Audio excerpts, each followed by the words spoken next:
Welcome to Constant Variables, a podcast where we take a non-technical look at building and growing digital products. I'm Michael Roth. Let's get nerdy.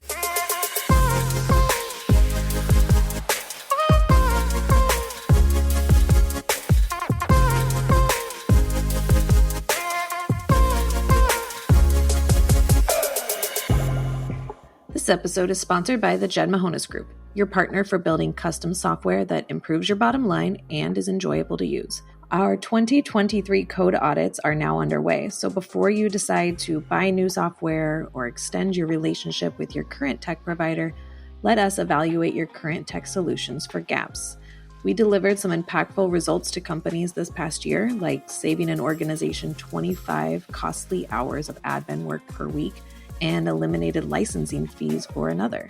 So if you're interested in having our experienced team get under the hood to analyze, consult, and prioritize your development efforts for 2023, reach out to us at jmg.mn. Today we're going to be speaking with Ramsey Shaffer. I met Ramsey down in Red Wing at Connecting Entrepreneurial Communities, which was put on by the University of Minnesota Extension Program. Ramsey is the founder of a program called Babbl.dev, which is a stock market sentiment tracker in general, but we can dive a little bit more into that later. At the Red Wing event, we were able to discuss the friends, families, and business resources that were used in the early stages of the company through today to help develop the business and the idea. And today we're going to share that with the audience and dive a little bit more into the different tech choices that your team has made to support Babbl and the needs of your future product. So Ramsey, welcome to the show. Michael, thanks for having me. It's good to be here. Yeah, I'm super excited to learn a little bit more about what you guys have going on. So to start off, could you give the audience a quick overview of what Babbl is, and then we can jump into kind of how you guys had identified that problem and what made you want to turn it into a business? Sure. Yeah, let's jump into it. So Babbl, I guess I'll start by saying we're still thinking about changing the name. So it's Babbl, Babbl.dev for now. Next time you hear about it, it may be a little bit different. So just wanted to get that out of the way. But as it is currently, we are a website, like you mentioned, that tracks the mood of stock market news coverage. And how it works on the back end, it's really, we go through all of the internet and scrape it for articles, social media posts, anything about stocks on the market. And then we synthesize that conversation into basically different gauges that you can track different stocks for. So you can go on our website and see exactly which stocks are optimistic or pessimistic over a given set of days, to help you comb through all of the noise without having to doom scroll through Twitter and Google News all the time, basically. Yeah. No, and I'm sure as anyone who's even started to look at stocks a little bit, once you start making that full-time money, it's very easy to get roped into that before you even start putting money into the market of just scrolling through every article about what they think it's going to do, about the predicted earnings reports, and all of that just becomes so overwhelming very quickly. Yeah, I mean, you're exactly right. There's hundreds of thousands of posts every single day, every single week about the markets from Tesla, Apple, Amazon, any stock you can think of, hundreds, every couple of minutes, more than a single human could read in an entire year if they wanted to. So, as an investor myself early on, before we even came to the idea of creating something like this, that was the number one problem I had, is that if you want to be successful on the stock market, 90% of your success is going to come down to knowing which sources to pay attention to, knowing what things are going to move the needle in the news. And so we looked at that as a few young, maybe a little too ambitious college students a few years ago, and said, hey, let's go and try to make something that could track all of that and basically outsource the reading, so that you didn't have to spend all your time doing that. Okay, that's awesome. And what were you guys studying in college that gave you the gumption to be like, yeah, we can make that? Yeah. So, I mean, I guess speaking of getting nerdy, like, it all starts with an elective college project that me and my co-founder Sam were doing. It wasn't even a part of a class. We were part of a quantitative finance club at the University of Minnesota back in, I want to say 2017, 2018.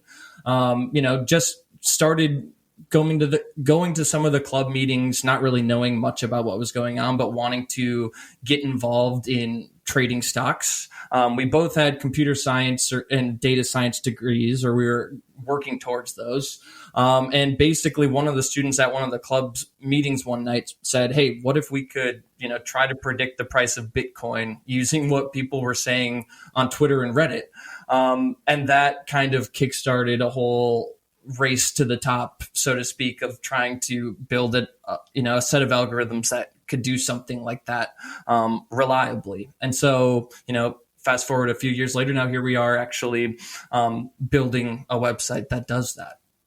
Okay, that's a really cool environment to test that proof of concept, because one of my questions was specifically going to be, how did you go about creating and testing something to actually make sure that what this was tracking was on par with maybe where the sentiment was leading, or even reflective of what those articles actually were?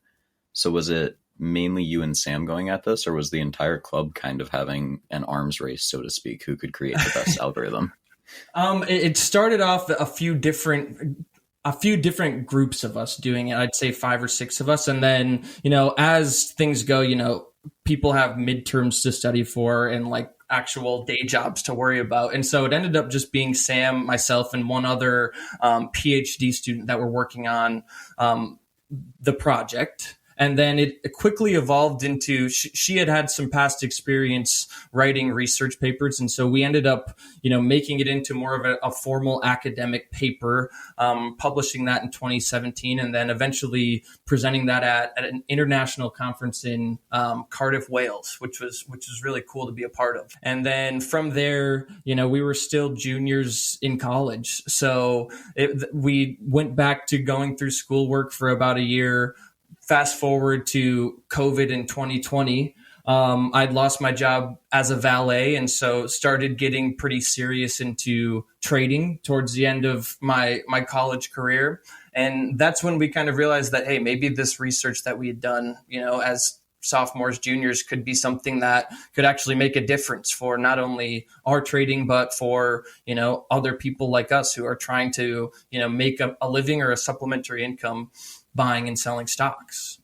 Yeah, and I think it's cool that you are taking it from the approach of looking to give tools to the retail or individual investor, however you want to look at that, because I know I've got a brother that I talk to stocks, and he really just goes and recommends ETFs only because he thinks those people are doing it full time. They've got time to do research and they can figure it out, and they kind of are the algorithm in a sense. But if you then have that tool in your hand, you can just start to judge things and weigh the options on your own, maybe look at some earnings reports and make your own choices. So it's neat that is so widely sought after, and you guys are taking a different approach to it. Yeah, I mean, it's investing in itself is such a big landscape of people from different walks of life, especially more recently. For most of history, it was just, like you said, people that are professionals working at brokerages, working at advisory firms or analysis firms that were doing it full time and putting together things like ETFs for the average person to put in their retirement fund. It wasn't something that people did very actively or even as a hobby until, fast forward the past 5 to 10 years when apps and companies like Robinhood come along. And back in, my college career, I think my undergrad freshman year was when I had found out about Robinhood. I had a few other friends that were also using it, and then look towards COVID. 2021 is when that really started to take off, and you saw the retail investor revolution, so to speak. And so that's when Sam and I looked at ourselves and said, well, there's millions of people that are getting into investing and trying to do it on their own, trying to make not only some supplemental income, but save up for retirement or be able to send their kids to college someday. And these people aren't generally well versed or well educated when it comes to, market theory or knowing how to do really, really good due diligence when buying a stock for the long haul. And we ended up seeing some scenarios where I don't know if you're familiar with when GameStop or AMC were just absolutely trading like crazy back in 2021 when people were talking and hyping them up on Reddit. And so we saw that and said, there's probably a better way for people to be getting their information and doing better research. And so that's when we kind of realized, let's see if we could apply some sentiment algorithms to aid in that research. Okay. So in scenarios like that, where it is starting to kind of almost go viral in a sense, does Babbl weigh resources differently? So if it's coming from Reddit versus coming from like MarketWatch or some other resource that might be a financial advisor, is there any sort of consideration there, or does it mainly go off of quantity?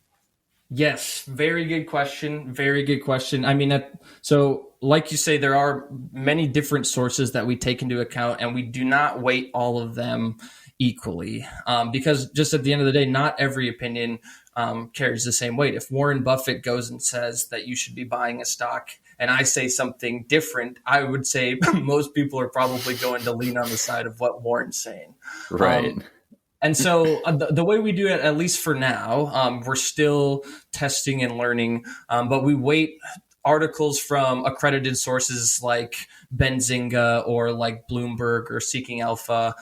We weight those with a certain level of credibility, and then we weight social media posts like Twitter and Reddit slightly differently. And we take into account things like the number of views that a specific post has gotten, the number of likes or retweets as a proxy for how important that opinion might be. But there's still some work to be done there. We're testing out a few different options and hoping that within the next few months we've got it down to a bit more of a science. But for right now, starting with the assumption that these different sources are going to carry different weights is kind of where we're at, and working towards a more bona fide algorithm, so to speak. Cool. Yeah, that's impressive depth already for such a young project. And I think that's probably a testament to how much time you guys had to proof it in college as well.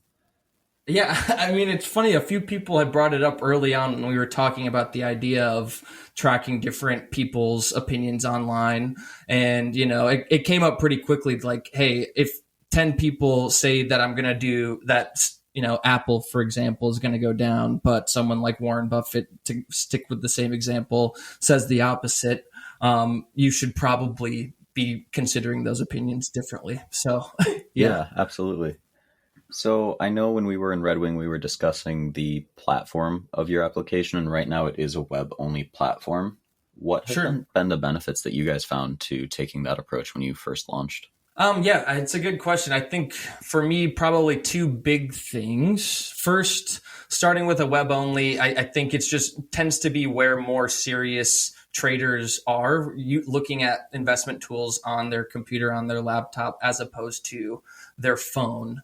You think about, I guess, for me and for the people that I know that are serious traders, they tend to have, 4 or 5, maybe even more monitors up while they're trading, sitting at their desk. It's really like a command center. And so when we originally envisioned the tool, that's we had pictured it being on someone's screen at all times alongside their different charting libraries that they're using or their different brokerage accounts they have up. And so that's at least our way of catering towards more serious, what I'd call advanced traders for now. Eventually that will expand outwards, but that was one of the bigger reasons. And I'd say the second reason was probably, frankly, it was just a little bit easier for us to develop. Being two guys that didn't have a ton of web development experience or mobile development experience coming in, it just seemed easier to start with something on a laptop and then work our way towards a mobile option down the road. But and it also just thinking about visualization of different charts, or if we want to plot out the mood of a stock in the news over time, it just seemed a little bit less restrictive to be building those charts for a computer than a mobile phone where you've only got so many inches to work with. So a few things there, but yeah, I guess if I summed it up, that's where our target audience is, and it was a little easier for us as novice developers to start. Oh, for sure. That makes a lot of sense. And especially being able to take the approach of just dealing with one screen size. If you break into the mobile interface in general, working with the front end and trying to accommodate for all the different size platforms that can be there is a lot of variables, especially if it's just a team of one or two people that are trying to work on it together, bootstrapped, as opposed to an entire development team. Yep. Yes, exactly. So have you guys currently been considering creating a mobile app, or is that something that might be in the future as demand necessitates? It's a good question. I think we definitely want to build a mobile app, and I would say probably we would like to start building something like a mobile app within the next 12 months. As we kind of prove out demand, build out the features that we know people really care about within the advanced trader space. We'll want to start expanding out to more retail traders, people that are doing it more as a hobby rather than a source of income. And those types of people tend to be more on their phones. And I think specifically thinking about features that we don't have done very well right now, I should say, things like alerts and push notifications work a lot better on your phone. And if you think about wanting to be able to track the news and what's happening in the mood, alerts is going to have to be a really big and important feature and function for us down the road. Being able to let you know Apple's stock has increased tenfold in mentions this morning, or Tesla's stock is changed significantly in its mood over the past day. If you're seeing that on your phone as opposed to into your email inbox, it's going to be ultimately a little bit more actionable and accessible if you're trying to trade over a short term. Yeah, that makes a lot of sense. And it seems like a reasonable accommodation if you are proposing to add another app to a person's home screen. I feel like you always have to have somewhat of a good argument for it. But I've already got a finance folder full of a few tools I use for the stock market, and being able to pull up quick graphs and maybe have a portfolio of main stocks I want to track and see how that is shifting throughout the day seems like a reusable tool rather than just a one-time download for an app. Yeah, I mean, I think that's kind of where we want to get to. And once we're sophisticated enough, we've proved out a few of our initial, and we've validated a few of our initial hypotheses about what features our users care about, then I think mobile app sounds like it makes a lot of sense. And other types of integrations at that point. So being able to integrate with your brokerage account and be able to pull in the list of stocks that you have in your portfolio or your watch list to be able to then start sending you alerts from those. I think that's something that's on the horizon for us. And so, yeah, I mean, it's going to be an exciting 6 to 12 months now that we've started proving out and validating some of those early features to be able to build more of the delightful, nice to have components is where I'm really excited to be spending my time. Totally.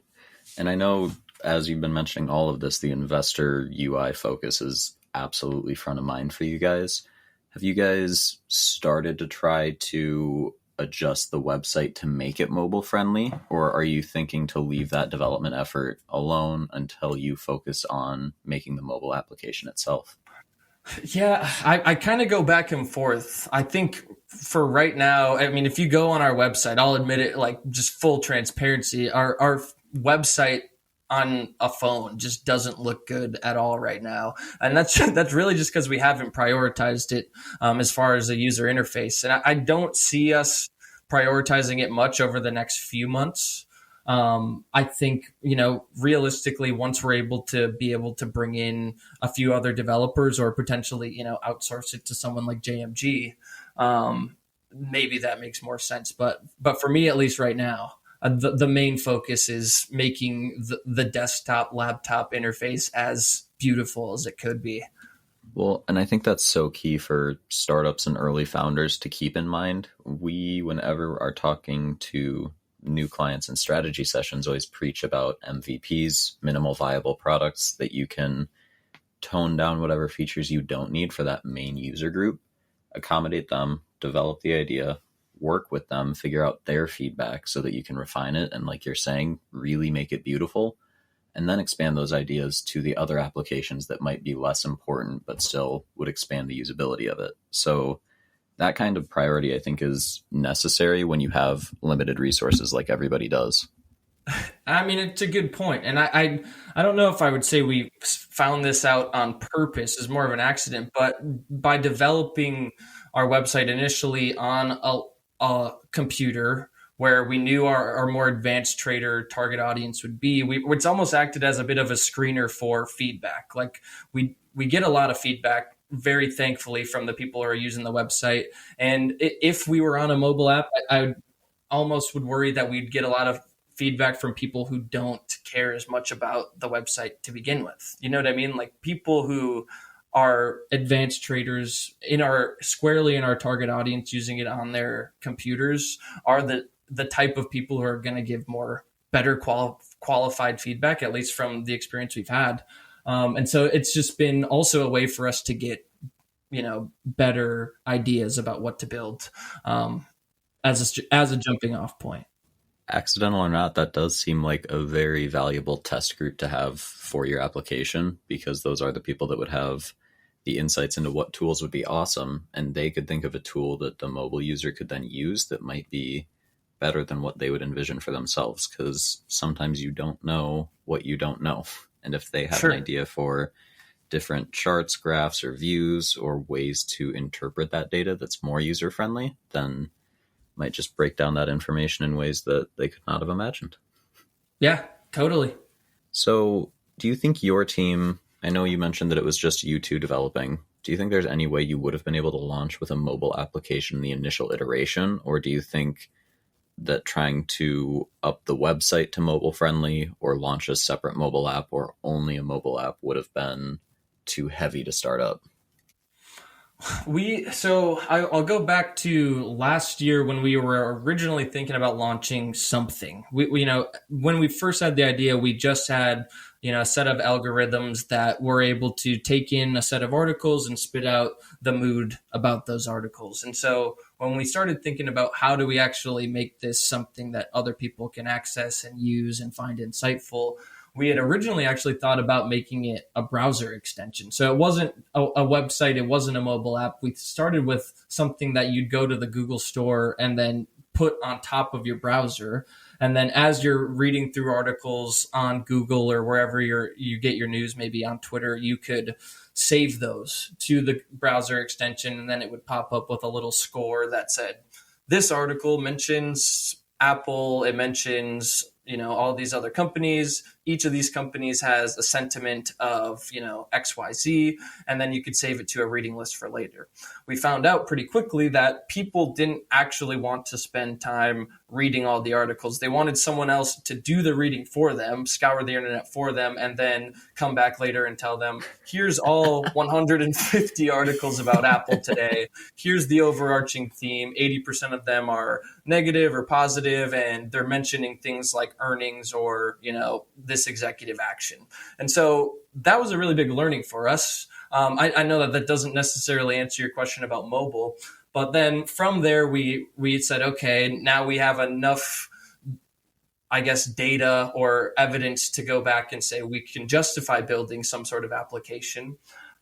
Started with a web app, like I said, because that was just easier for us. But then, mobile, it was something we had thought about off the bat, just didn't seem feasible at the time. I'm probably circling around your original question. No, it does make sense, because you guys were a team of two. You decided you were going to be developing it yourselves. And as individual developers, if you're not already exploring the mobile space, that is a very big learning curve. So I think it's understandable to go towards the web interface.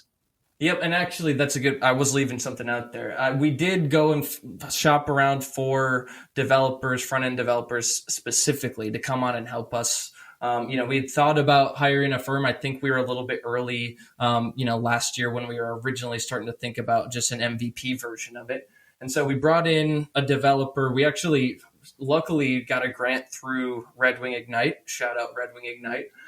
To bring on a front-end development intern, and he's really helped us get it from, square zero to square, I don't know, I'll call it 0.8, where we're at right now, before, being all the way past the beta stage.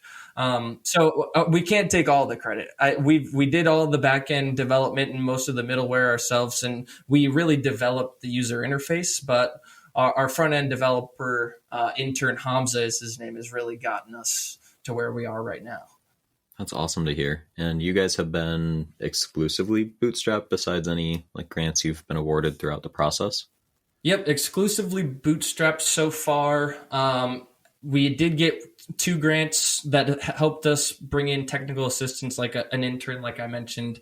Over the next few months, we're planning on going out and raising a pre-seed round, which it's exciting. That's very exciting stuff. Yeah, and that's what will ultimately enable us to build the website into something that scales and that could become, a mobile app. And, maybe we go full circle and bring on a browser extension down the road, just to have all 3. But I don't know. We'll see about that. Yeah, and I mean, if you think about it as tech that you've already developed, if you can tap back into that fairly easily, that is a very exciting prospect to say, yeah, we've also got a Grammarly style extension that you can then go collect these articles on your own if you're doing your own research. Because I can imagine if there's people that do like their penny stocks, and not a lot of people like it, but they think they have the one, they might want to start collecting articles they find. And then there's a whole nother sector of people that you can appeal to, even though they're not your main target audience for that version 1 application. Yeah, no, I'm glad that you mentioned Grammarly, because I mean, being able to sit on top of articles that people are already reading and being able to say, this article that you're looking at in the eye is, 80% optimistic about this stock or something to that degree. That's a real big credibility booster for us. That's something when you start aggregating up to the hundreds of articles level and you're just spitting out a score overall for a stock, that's where it can be hard in certain scenarios for people to say, I trust this with all my heart that actually represents the mood of what people are saying. You know what I mean? And so to be able to sit on top of an article and maybe even highlight certain words in green or red, similar to how Grammarly does it, that's a way for us to say, here's how it's working on the back end, and here's actually how those scores are coming out on the sentence by sentence level. Okay. You know what I mean? Yeah, that can start to give the user an insight to how the algorithm's thinking and show the source and the spot in the source where that idea is coming from. Yes. Yep. That's exactly. Awesome. So I know back when we were at the conference down in Red Wing, you were mentioning that it was the week leading up to you going full-time Babbl. So what's the first month or 2 of full-time Babbl been like? I mean, yeah, so it's been a few weeks now. It doesn't feel like a few weeks. It feels like a few months, honestly. I mean, it's been just jam packed, and I've loved being full time. I've been waiting to do this for a really long time. I think, it was probably about, oh boy, like December 2020, I want to say, where Sam and I sat down and said, okay, by the time we turn 25, my 25th birthday is coming up, here next week, actually. We want to be doing this as full-time founders and at least just giving it a shot. And so, to zoom out and actually be in a position where we feel like we've gathered enough evidence and validated it to the point where we can go do it full time. It's been really awesome. It's been definitely a learning curve, and I don't even know I think I just updated my LinkedIn like yesterday, I want to say that I'm officially full time. But yeah, I mean, it's been awesome to just have the freedom. And I think that's probably the key word more than anything, to have the freedom to be able to focus 100% on something, whether it's a startup or a day job that you love, or it's, getting your PhD or being a stay-at-home mom or, something like that. Whatever you feel passionate about, to be able to spend all of your time doing it is very, very empowering. If anyone's listening and is in that situation, I'm sure you know what I'm talking about. But yeah, it's just nice to be able to be here now. That's super exciting. And with that, have you found yourself working more here than you have wanted to in previous positions, where I'm sure the rate of return's pretty, the time to money right now is not equivalent like it would be in a standard job. It's an equity investment of time for a little bit. Yeah, I mean, before I was doing, full-time, one job, full-time Babbl. So it's been definitely been a shift. But now rather than going like 40-30 split with the two of them, it's nice to be able to go like 50-60 Babbl. The freedom is definitely a blessing and a curse, I will say. Just like, I guess one thing I've had to really train myself is like, without a day job, and being a full-time founder, you don't really have that explicit forcing function for how to be spending your time all the time. Like, it's not a 9 to 5 where you go into the office, at least for me, not yet, where you go into the office and you have a place to be sitting all day and then you leave at 5. You really have to, be cognizant of the things that get in the way of your focus or help you achieve your goals, and really like put in effort to make sure that you're focusing on the right things and doing things and holding yourself accountable. Because there are days where it's very easy to just say like, hey, my bed is in the other room and I'm just sitting here on my computer. There's nothing stopping me from going and like laying in bed and taking a nap right now. Yeah. So you have to keep yourself honest. And that's been, luckily it hasn't been a big challenge for me. I've had some practice doing that before, and now just being able to actually put that practice, to work has been nice. So I'm not complaining by any means. Yeah, no, that's great. If there's anyone out there listening that might be one of those serial entrepreneurs or just someone who really wants to get after an idea and is thinking about committing to something full time, what were some of the factors that were going through your mind when you were thinking of committing to Babbl full time?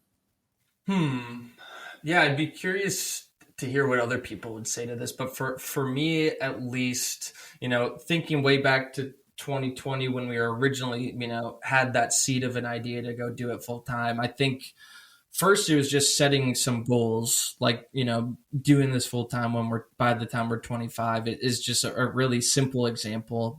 But then more just like goals for the things that we want to accomplish. And so, we wanted to build out the beta version of our website before we went full time. We wanted to go and research and see if there was any potential for B2B offerings and see what our funding landscape would look like. And so we've done a lot of legwork to get to this point. And I don't know. I had a friend back about a year ago who was in a similar spot, a founder who decided to quit his day job. And his advice to me was, go and save up $20,000 or whatever you need to live a year on ramen, and pay your bills. And then once you're there and you feel good about your pitch and your game plan, quit the day job. And so that's basically how it ended up working for me beforehand. And I would say now that it's been about, a few weeks being full-time, one of the pieces of advice I guess I would recommend is I've been using the Headspace app a lot. I don't know if you're familiar. I believe I've heard of it. Is it the like mental wellness focused kind of breathing meditation app? Yes, exactly. Okay. It's a mental wellness app. I think I pay $5 a month for it or something, but then they have these like daily routines that you can get in where you set goals and it helps you, go through 5 to 10 minutes of meditation. And that's been something really nice to, like, speaking of push notifications, get that to show up on my screen at like noon and say, hey, it's time to go take like a 5-minute break and focus on yourself. Like, that has been a real difference maker for me. And I would recommend that to anyone. I don't have an endorsement for Headspace yet. They're not sponsoring me to say this, but yeah. No download code yet. Yeah, would recommend trying it out. No, that's I've heard of it on quite a few of the podcasts I've listened to, and that might be enough of a trigger for me to go try it again, because yoga and meditation and mental focus in general has been so beneficial to me a few times, and I fall off the train pretty quickly that something on my phone constantly reminding me to do it seems definitely valuable. Sure. I mean, I don't know if it's the best app. I don't want to go as far as to say that. I know that there's a few others like the Calm app, and I'm trying to remember the Waking Up app, maybe another one. Sure. But Okay. any way to hold, like I said, hold yourself accountable to like just taking care of yourself, or at least taking, a few minutes to think about taking care of yourself, is definitely helpful.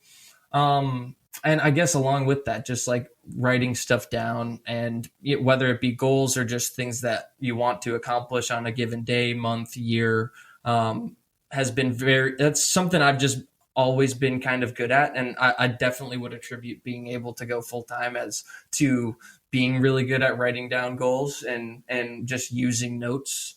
I guess if I put it in a recommendation there, it'd probably be for Notion. It's a web app, and they've got a mobile app too, but it's a really, really, really solid note taking type, organizational type app that I've really loved over the past few months. Okay. Got it. Cool.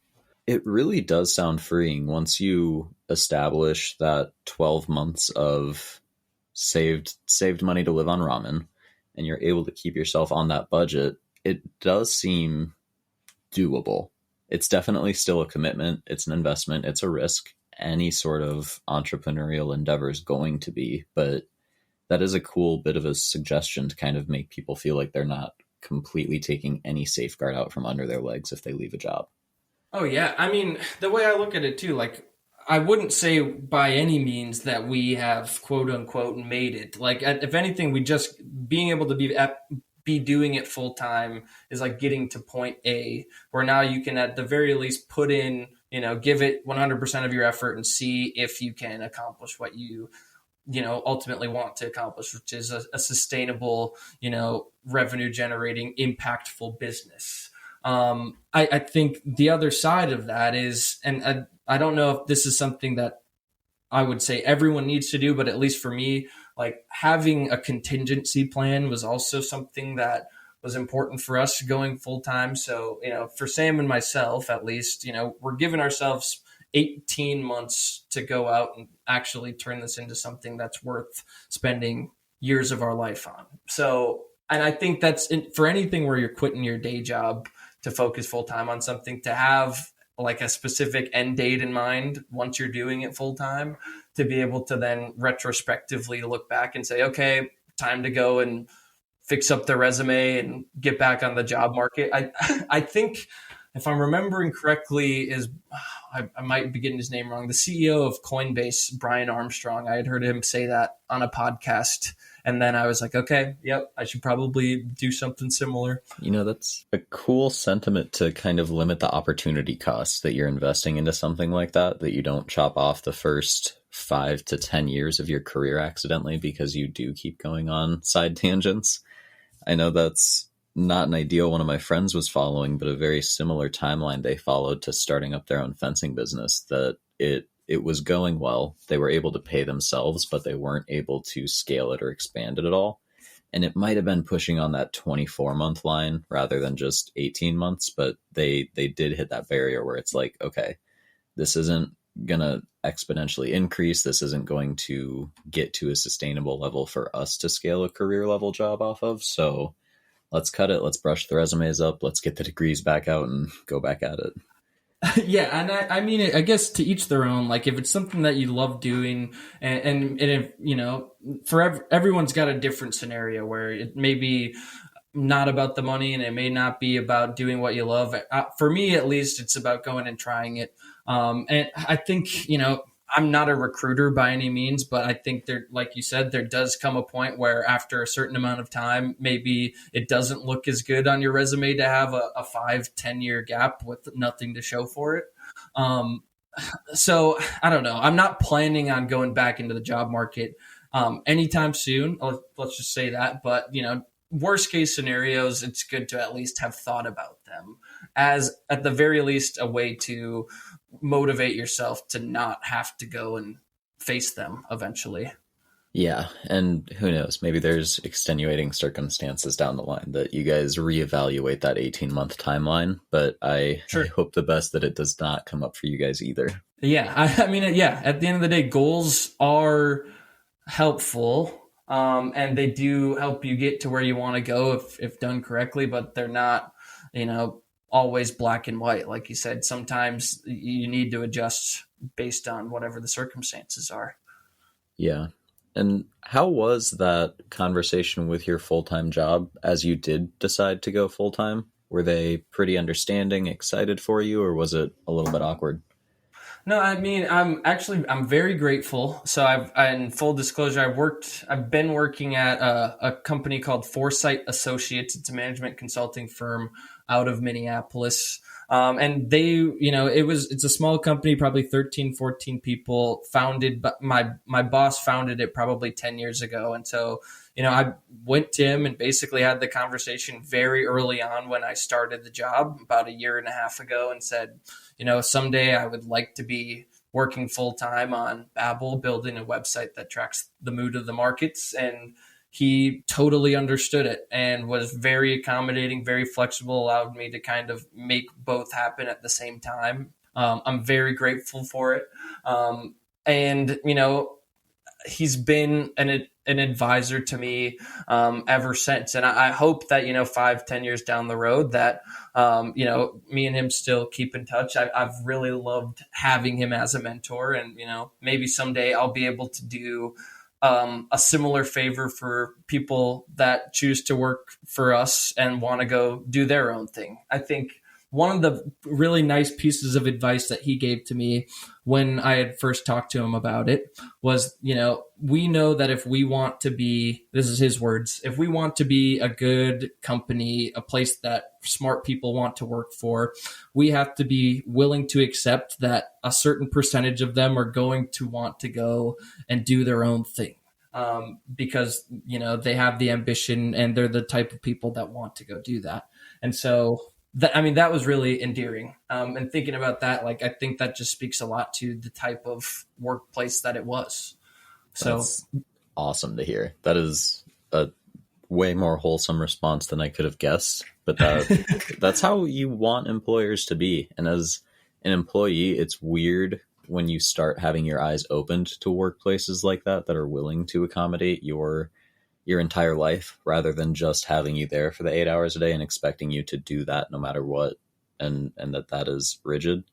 It becomes a much more mutual relationship and something that you really want to put more effort in yourself as an individual when you get that respect from a company.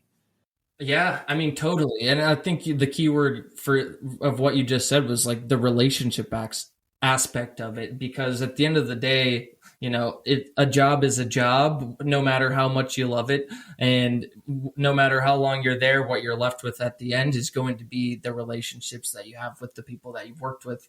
And I think that that's something that, generally we're seeing a lot more of, kind of thankfully over the past 5 years, particularly post-COVID, as a lot of people have had to change their working scenarios, people have worked from home, a lot of people have shifted jobs. It's just been, I don't know, from my perspective, at least, really nice to see, the value of relationships at a lot of the companies that people want to work with, and at companies that don't put that value of relationship up towards the top of the priority list, you are seeing people end up not wanting to work there. As of late. So absolutely. And it is very refreshing to see the turn towards more and more companies leaning that way too. Yeah. So it's been awesome to learn and hear more about Babbl. I know that after I learned about it in Red Wing, I got home and I was like, okay, how do I get involved with this? How do I get on this? I want to see the sentiment of my stocks. If we got other people getting equally excited, what are their options? Ooh, great question, Michael. So right now, like I said, our website's in beta. We're currently offering lifetime subscriptions to the platform for just $4 per month. If you would like to access one of those, we're only giving them out for a limited amount of time over the next month or two. And so if you'd like access, you can go to our website. It's www.babbl, spelled BABBL.dev. And when you sign up for an account, enter the promo code ALPHA, ALPHA, and that will give you a $4 per month subscription for life. Otherwise, we're charging $14 per month. If you absolutely don't want a $10 discount, I'm not going to stop you. But that's our way of giving back to at least the people that, early on, as we fix some of the bugs and make it more delightful by the week, to give back to the people who want to use it early on. So those procrastinators like me, get on it, get yourself there, focus, see if you want it. You need it. That's a very reasonable offer. And I think if you think about all the other financial tools that you can access, it skyrockets above that pretty quickly. So that seems very reasonable. I mean, I'll put it this way. If you value your time, or you put a dollar value on your time, like I do, $4 per month, in terms of the amount of time you'll be saving by not having to be doom scrolling through the news and Twitter to find insights about the market, like ROI on that is through the roof. So that's about as much as I can say. It's a simple way to break it down. It's that opportunity cost again. You got to save the time. Save the time and make some money with your portfolio. That's the words to live by. That's great, Ramsey. Well, it's been good talking to you. Is there any final thoughts you'd like to leave the audience with? No, it's been a pleasure being on here, Michael. I appreciate you having me. And anyone listening, just keep doing your part to make the world a little bit cooler every day. And I think we'll all be in a great place by the time we're old. So perfect. Thank you, Ramsey. I'm excited to see where Babbl goes. Thanks, Michael. Thanks to Ramsey for joining the podcast today. You can learn more about Babbl and snatch up that awesome lifetime subscription at babbl.dev. That's BABBL.dev. If you're looking to learn more about our host, you can connect with Michael Roth on LinkedIn. Show notes for this episode are at constantvariables.co. You can get in touch with any of us here at the show by sending an email to hello@constantvariables.co.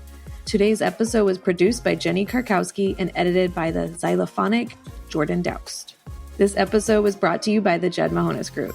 Check us out at jmg.mn and sign up for our monthly newsletter at jmg.mn/news.